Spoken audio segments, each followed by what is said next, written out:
to the South Ops Fire Weather Webcast for Wednesday, August 27th. I'm your host, Kristen Stewart. After a busy stretch of widespread unsettled weather from the monsoon, the weather pattern is finally starting to calm down now that monsoonal moisture is beginning to retreat. You can see that unlike yesterday, there is much less cloud cover and pretty much no thunderstorm activity as of yet. As daytime heating increases, lingering moisture and instability will likely bring more cumulus buildups and thunderstorm chances to the mountains and deserts, especially across the Sierra Crest. The Four Corners high that had been standing tall last week into this past weekend is continuing to fade, and the large-scale flow pattern aloft is changing from a moist southeast flow to a dry southwest flow. As a result, the classic monsoon pattern we have seen over the past week or so is starting to wane, leading to a reduction in atmospheric moisture and instability. This means that shower and thunderstorm activity will decrease today as compared to the last few days. Even though this is the case, there is still enough lingering moisture and instability to warrant another round of showers and thunderstorms. It will not be as active or widespread as the last few days, with most activity staying over the higher terrain of the Sierra, but isolated thunderstorms will also be possible across the Southern California mountains and deserts. As the overall moisture content begins to decrease, storms may be a mix of wet and dry as compared to the mostly wet storms we saw earlier this week. Dry lightning strikes may become more of a factor today, though the rainfall from earlier this week and increasing fuel moistures will mitigate any significant fire spread issues with any new ignitions.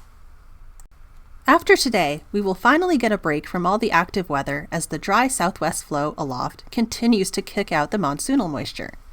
Conditions from Thursday through early next week look mainly dry, though an isolated mountain or desert thunderstorm may still occur as is typical during the summer. The remnants of Tropical Storm Juliet will likely bring mid and high level cloud cover to the region late this week, along with a chance of light showers and maybe a couple thunderstorms across Southern California on Thursday. No major impacts are expected with the remnants of Juliet. The fading Four Corners high has allowed our heat wave to come to a close and bring back much more comfortable conditions. We've already seen some widespread cooling this week, so now temperatures are expected to stay mostly steady through the rest of the work week, with highs hovering around seasonal normals. Most valleys will range in the low to mid-90s, except for a little higher across the Central Valley. Mid-70s to mid-80s will be common across the coastal areas away from the beaches. Slight warming is expected this weekend into early next week as high pressure rebuilds a little stronger, with high temperatures ranging a little above seasonal normals. Now that monsoon activity is retreating and the weather pattern is becoming calmer, the marine layer will be able to build back into the coastal areas as we head into this weekend. Night through morning low clouds will become common across the coastal plains and may even extend over the lower coastal slopes at times. Humidity will remain elevated again today, before a more typical humidity pattern returns Thursday through early next week, with minimums lowering to around 12 to 25% away from the marine layer, except for upper single digits and teens in the deserts and higher Southern California peaks.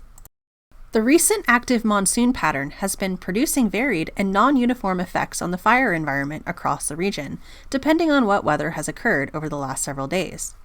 The significant lightning totals we have seen has led to many new fire ignitions, but the accompanying rainfall has been preventing much in the way of significant fire growth. So overall, we have been seeing sharp drops in our fire danger indices and an overall decrease in flammability across the region, though areas that are missing out on rainfall are seeing much more muted effects, with only some short-term benefits from the higher humidity. The last several days of monsoon activity are best characterized as a net beneficial event for the fire environment across the region due to the widespread precipitation and increase in humidity. However, there do remain hazards to be mindful of for today. The same unstable conditions fueling the thunderstorms will continue to bring high potential for column development and plume dynamics in areas that miss out on rainfall, like we've seen on the Garnet Fire.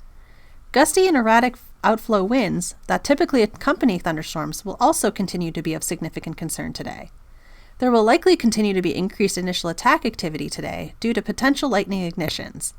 Despite these concerns, fire potential overall will be limited by the elevated humidity and increased dead fuel moistures. Later this week, once thunderstorm activity is pretty much over, fire potential will remain much below seasonal average, with very calm weather conditions and higher dead fuel moistures.